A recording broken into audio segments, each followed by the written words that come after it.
This is not just some new, the Catholics made this up in the Middle Ages because they're crazy and they're not really Christian. No. So calm down and go talk to your mother.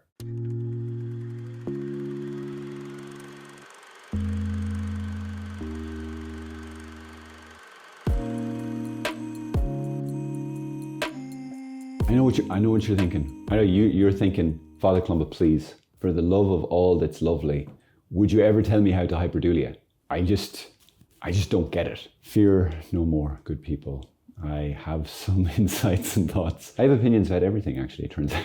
Pretty much. It's my ego. So there's these 3 Greek words, which are part of our tradition, which explain the different levels of sort of respect, love, devotion that we give to different degrees of peoples. The most important, of course, is latria, which has to do with the praise and the worship that we reserve only and solely for God. But as for those in heaven, we have 2 other categories. We have dulia, which actually comes from the Greek word slavery, but more broadly it means respect, and that's what it means in this context. And then we have our old buddy, your favorite and mine, hyperdulia. A hyperdulia means dulia, like giving it loads. Dulia is what we give towards it's like the respect, honor, and reverence we give towards the saints and the angels, the publicly acknowledged angels, especially, for example, the archangels and the guardian angels. And there's lots of others. There's cherubim and seraphim, there's lots of angels. Maybe that's another talk some other time. So the honor we give to them and the honor we give to the regular old saints. That could be like asking their intercession. And I've spoke about this before in one of my other talks on Our Lady,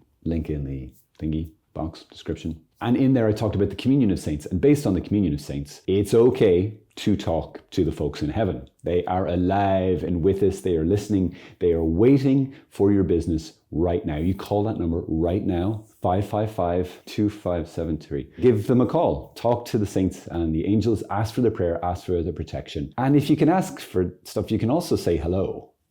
Do be polite. How do we avoid idolatry of Our Lady? That brings up a big question. Lots of folks go, Catholics, worshiping Mary. No, we don't. We honor her because that is the 4th commandment and she is our mother. And if we were to fail in this, we would fail in obedience to God. So back to our question. How do you hyperdulia? Well, first of all, you take your arm and you make up some new moves. How do you hyperdulia? Well, my cheat way to do it is take what's given to you. Good old Catholic way to go about things. Just take what you've received. So what have we received? We've received, very simply, let's take the Hail Mary. Oh, it's one of my favorites. And if we just make this prayer our own, then we will be praying to Mary and honoring her the way that countless saints and the faithful have done since. So St. Peter Damian, he was the first to say that the Hail Mary had become a popular prayer among the faithful. And he was around 10 something. So the how do you express that century? The 10th, no,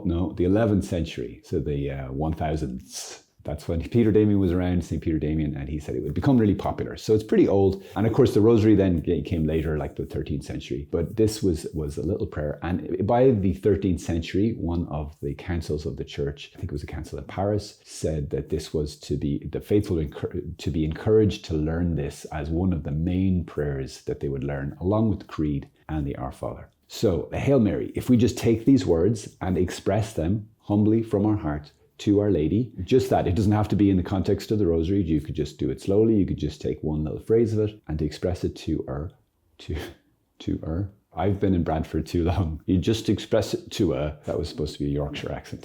Yeah, you won't go too far wrong with this. Now, there's lots of other prayers to Our Lady. You could jump into those, but I'm not looking at those today. I'm looking at the Hail Mary. Hail Mary. Hail means kind of greetings. Ave in Latin. It sort of means hello, but in a really respectful way. It comes from the greeting that the angel Gabriel expressed to Mary, again in Luke's Gospel, at the time of the Annunciation. Now, the word he used was basically the word rejoice. That was used at the time as a general greeting of honor, but it also means rejoice. Be really happy, be filled with joy. So that's where we start. So Hail Mary. Now, I won't go into the deep meanings of what Mary means, but just that, it's a beautiful way. So first of all, guys, we're speaking to somebody. Okay, again, the communion of saints. It's possible for you to say, hi, Mary, hello, mother, to greet your mother. And guys, that's huge. That means we can have a conversation. We can have a conversation with Mary. It's not only that we can talk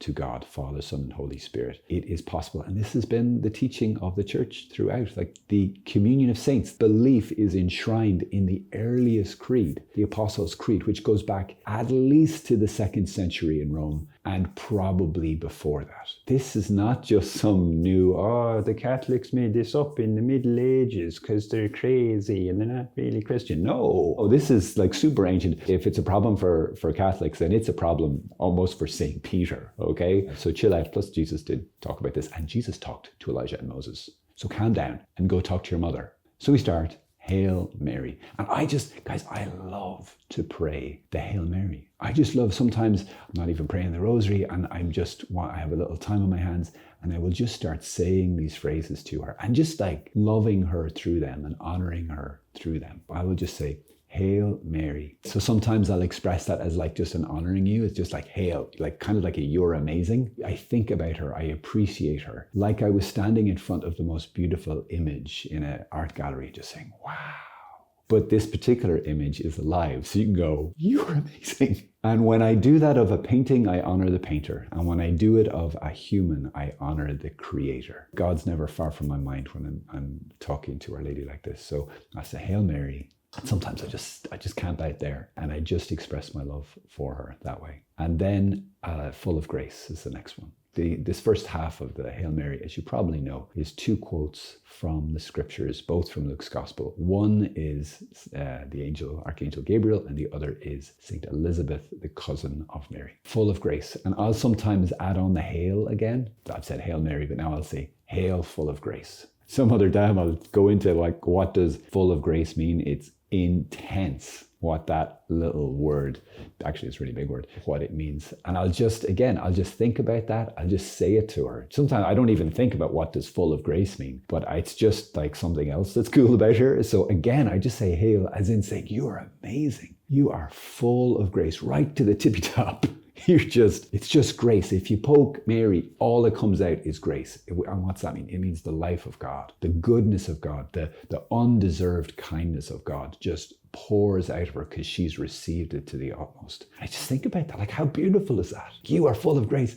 And this was said by Gabriel. This was said, like, this is right from the throne of God, right from the mouth of God. And then I go on to the next bit. And I just kind of linger in these places. The next one is the Lord is with you. That was used throughout the Old Testament when angels and different people were greeting, sometimes the prophets, when they were greeting somebody who was called to a ridiculously difficult mission. They said, the Lord is with you, is to encourage them that they are not alone. And again, I'll add on, when I'm kind of meditating through the Hail Mary, I'll add in the hail again. Hail you whom the Lord is with.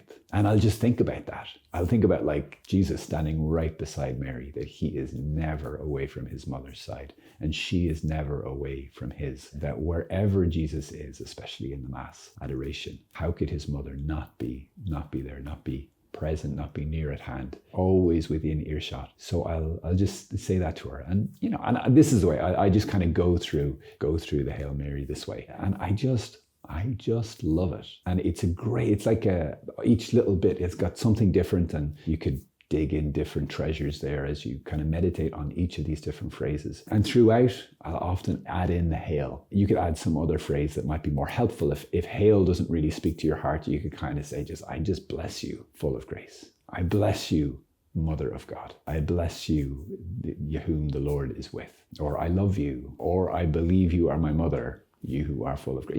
You can make it your own. It's almost like a gym for your heart. It's a gym for your affection for Mary. As you grow in love for God's people, you grow in love for God. It does not at all detract from him. We have to grow constantly in love of everybody. Start with the people who it's easy to love. It's easy to love Mary because she loves you so much. And as you meditate on the bits and pieces of the Hail Mary, you will more and more get blessed and get more and more a sense of her love for you, as she will start praying more and more for you, and you'll start receiving the prayer that she's already offering up for you. So I hope that's helpful. I hope it helps you connect more with your mother and honor her and honor the Lord who made her and who loves her infinitely more than you ever could and honors her infinitely more than you or I ever could. God bless you.